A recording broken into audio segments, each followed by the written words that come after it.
Hey there, this is Rich from Newbie Prepping, and I'm just going to be doing a little update video on my BugOut bag. You may have seen it in the BugOut Bags video, part 1 and part 2, dash A and dash B that we did. I've added a bit more to it, as well as getting another bag, which I'll show you, but yeah, just bear in mind that these bug out bags are designed more for like a bushcrafty sort of bugging out. Basically they're like the tools that we need to help us survive using our own skills. I'm sure I've said this 100 times in videos before, but in case this is your first video that you watch, that's why they might seem a bit sparse to you. But they are also ever growing as well, and I actually have a list of things that I still need to get for each one, and I still plan on getting more bags as well. So this is my first bug out bag. Just ignore the Budweiser there. So you may just remember this one. In the back bag here, I still got, I took out the rice, but I've still got some of these noodles here. But I have 6 of these Beyond the Beaten Track MREs, which I did a review of before. Which are very good, so that would last me at least 72 hours, possibly even more. In here, I've got, this is essentially my fire source bag, so I've got a ton of cotton wool, and then got like emergency sticks, just in case I can't find any dry tinderlin, or tinder, and then I've got some matches in there as well. I got a new knife for this bag. It's a pretty decent knife, not absolutely amazing, but should do the job.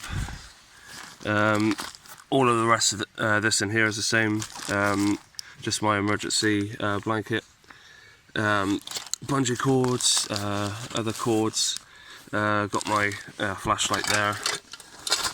In the top here I've still got a portable stove thing, fishing line, got a tin opener just in case we ever go on raids, once shit has hit the fan, and there's tins with no ring pull. I've got some of these, well, I've got one of these on each one of my bags, literally just clips on and can do cooking easily there.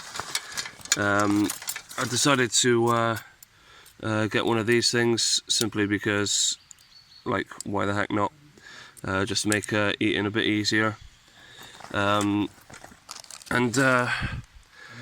for creature comforts, I got a little thing here with water purification tablets, biscuits and coffee, just for creature comforts. You may have spotted this a second ago. It's a radio, phone charger, solar powered and hand cranked, but turns out it's not very good. I tested it last night when we did our overnighter, and it charged my phone for about 10 minutes maybe. It maybe bumped up my phone about 10% charge. Yeah, it's pretty crap, but I'm glad that I now know how useless it is, so that I can buy something that's better. So that's my 72-hour bag. Oh, it's got the first aid kit on the side there, of course.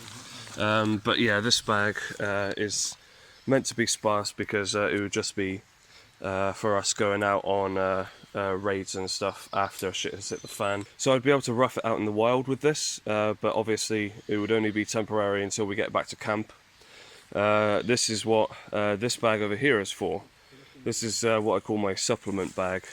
I plan to have a few of these full of stuff for whenever shit hits the fan. Obviously I've got another one of these. I've got an entire molly pouch devoted just to first aid stuff. It's literally just like bandages, like medicine and stuff like that in there.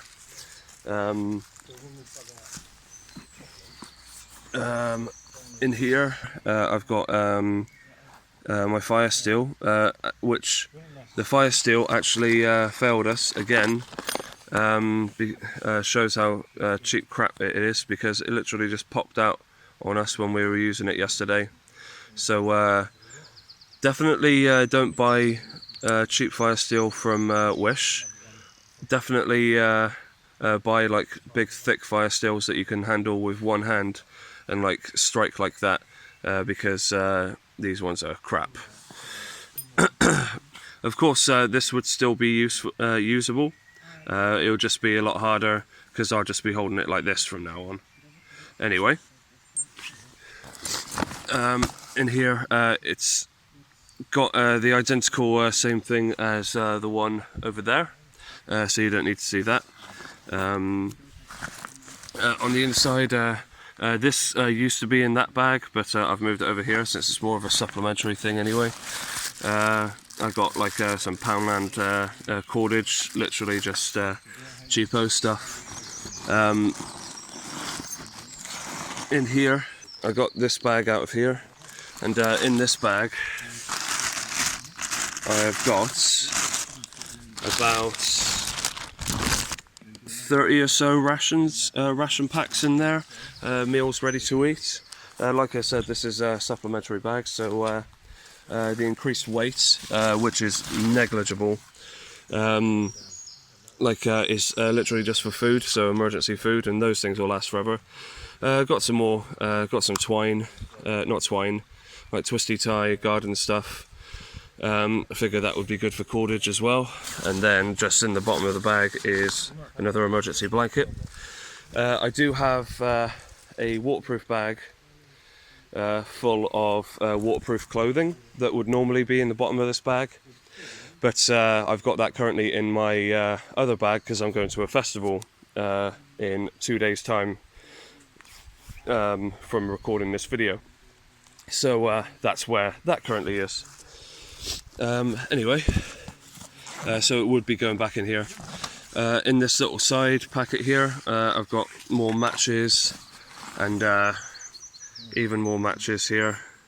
2 big boxes of matches. And you might be thinking, oh my god, you've got matches all sat together, but those matches, they won't strike unless they are rubbed against one of these. So that's why I put like the cardboard in between, so they're perfectly safe. I can like shake them about and they won't strike. So no worries about that. Right here on the side, we've got binoculars. Not amazing binoculars, but will help seeing long distances. And here we have an aluminium water bottle, and it's good that it's aluminium because we can literally just put these water bottles straight into the fire.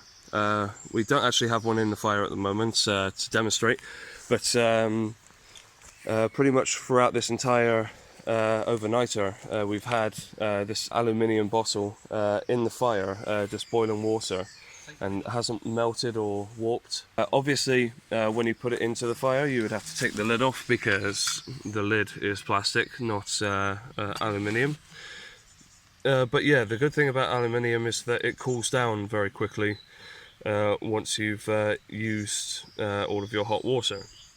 So it's more ideal than stainless steel to just put into a fire and let boil your water, and then it's easy to take it out. Obviously use a glove to take it out, but like I say, once all of the boiling water is gone, it cools down very quickly, making it very much an ideal bottle for boiling water.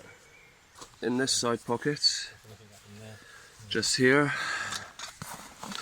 I've got a bit more fire sauce. It's kind of hard to get into with only one hand. So the cotton wool again, and more of the sticks and stuff. That's literally just the emergency fire sauce. In this bottom here, I've got 100 foot of paracord, stuff that TA Outdoors recommended, and the shovel that I demonstrated in the very first video. And then in this pocket here, so I've got a poncho here, like a properly heavy duty one, more bungee cords and cordage down there. I've got these poles here to hold my tarp whenever I use it for shelter, and my sharpening stone, which will come in handy for my axe. My axe, while still not very sharp, is currently over there, stuck in wood, so I guess it's sharp enough to do that. I would be keeping my knife inside this pocket as well. It does have a sheath, it's just that I'm wearing it at the moment. And also kept in here is my hand saw, which I demonstrated in my fire making video, the one that I did by myself. So yeah, I think that's everything in this bag. To go on the outside of the bag, I got these two real handy carabiner cups. They don't seem very big, but honestly you don't really need that much anyway. And finally, we've got the grill that we demonstrated in the first fire making video, the one we did in pitch black almost.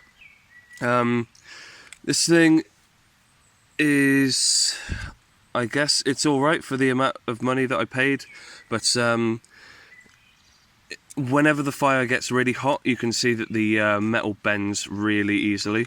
Like obviously it would be easy enough just to bend it back into place, but it's a bit annoying that they warp quite so much whenever you're just cooking food or boiling water. So anyway, that's that. So yeah, that's my BugOut bag and supplementary bag. That's just my tents, but don't need to know about that. Like I said, I still plan on improving and buying more stuff for these bags.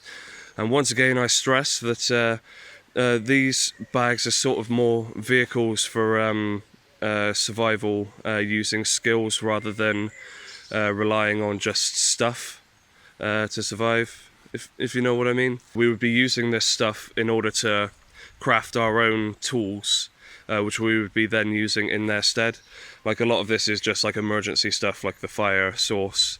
Obviously we're out in a forest, most of our fire source is going to come from here, you know what I mean? So to some people this may seem barren and like we've got nothing, but I think that someone who is richer in skills rather than richer in stuff would survive longer. But then again, everyone's different, so who knows.